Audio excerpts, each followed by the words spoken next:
에스겔 21장 18절로 32절의 말씀입니다. 어제 주일자 본문이 21장이 시작인데요. 칼과 칼집, 이 부분에 대해서는 제가 수요 저녁 때 좀 더 상세하게 다루겠고요. 오늘 본문에 의거해서 함께 좀 말씀을 나누고자 합니다. 27절을 보시죠.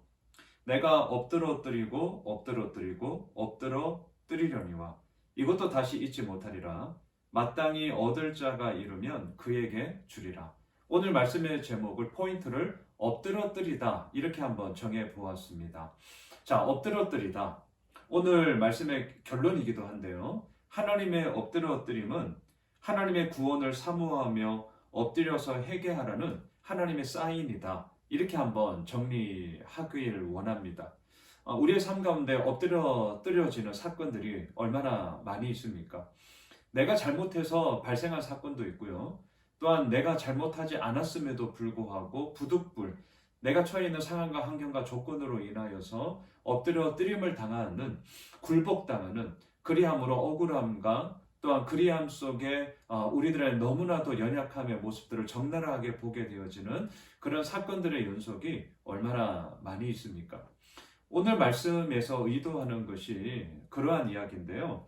두 대상에 대해서 얘기를 합니다. 먼저 25절을 보세요. 너 극악하여 중상을 당할 이스라엘 왕아, 너의 날이 이르렀나니 곧 죄악의 마지막 때이니라. 이스라엘 왕을 향한, 그리고 더 나아가서 이스라엘 백성들을 향한 하나님의 징계의 심판이죠. 이들은 엎드려뜨림을 당할 만한 너무나도 분명한 죄악의 범죄를 이미 저질렀다. 우리가 에스겔서를 통해 얼마나 적나라하게 보았습니까? 또한 28절을 보십시오. 인자야, 너는 주 여호와께서 암몬 족속과 그의 능력에 대하여 이같이 말씀하셨다고 예언하라. 너는 이르기를 칼이 뽑히도다 칼이 뽑히도다 죽이며 멸절하며 번개같이 되기 위하여 빛났도다. 오늘 본문에서는 이처럼 이스라엘 왕 그리고 암몬 족속 두 대상에 대한 하나님의 칼의 이야기가 나오고 있습니다. 근데 결론은 너무나 달라요. 왜냐하면 이스라엘 백성들을 향한 하나님의 징계와 심판 가운데는요, 제가 서두에 읽었던 것처럼 27절의 마지막에 보면 마땅히 얻을 자가 이르면 그에게 주리라. 하나님의 회복의 여지가 이들 가운데는 있다는 것을 의미하고 있습니다. 하지만 암몬 족속은 달라요. 32절을 보십시오. 내가 불의 섭과 같이 될 것이며 내 피가 나라 가운데 있을 것이며 내가 다시 기억되지 못할 것이니 나 여호와가 말하였음이라 하라. 이게 암몬의 끝이에요. 다시 기억되지 아니할 거다. 제가 주일날 에스더 강의를 하면서도 아말렉 족속에 대한, 하만을 위시한 아말렉 족속에 대한 하나님의 말씀하심은 다시 기억하지 않게 될 거다. 멸절시킬 거다. 이거 아니었습니까? 암몬도 마찬가지죠.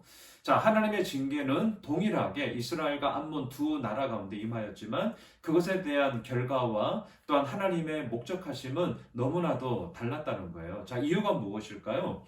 이스라엘 족속이 암몬 족속보다 조금 더 잘했기 때문에, 뭔가 합당한 삶의 이유를 가지고 있었기 때문에 그게 아니에요. 제가 늘 얘기합니다. 우리로부터 출발하는 그 무엇인가의 조건, 합당함, 또한 상응함의 이야기로서 하나님의 은혜가 결과물로 왔다는 이런 도식 구조를 우리는 깨트려야 됩니다. 이건 하나님의 은혜를 얘기하는 게 아니에요. 이건 하나님과의 거래의 이야기죠. 하나님의 은혜는 무엇입니까? 나에게 조건이 없다는 거거든요. 내가 무엇인가를 합당하게 했다는 게 없다는 이것을 조건으로 하여서 그저 부어주시는 그것이 하나님의 은혜 아니겠습니까? 자, 그래서 오늘 27절에서 엎드러뜨리고 엎드러뜨리고 엎드러뜨리려니와 무려 같은 말을 3번이나 반복합니다. 우리들의 시선을 확 잡아 당기죠. 무엇을 이야기합니까? 하나님의 엎드러뜨림은 구원이 하나님께만 있고 또한 우리들의 살 길이 하나님께만 있다라는, 오롯이 우리들의 마음과 또한 우리들의 생각을 집중케 하는 하나님의 손길이다. 하나님의 사인이다. 이 사실을 우리에게 보여주고 있는 것이죠. 새로운 한 주간을 시작을 합니다. 월요일 이 아침 우리의 모든 삶의 형편과 환경은 다 달라요. 하지만 동일한 게 하나 있습니다. 우리는 오늘도 하나님을 나의 왕으로 고백하고 그 하나님만이 우리의 모든 것임을 붙잡으며 나아가는 하나님의 사람, 예수님의 사람이라는 것이죠.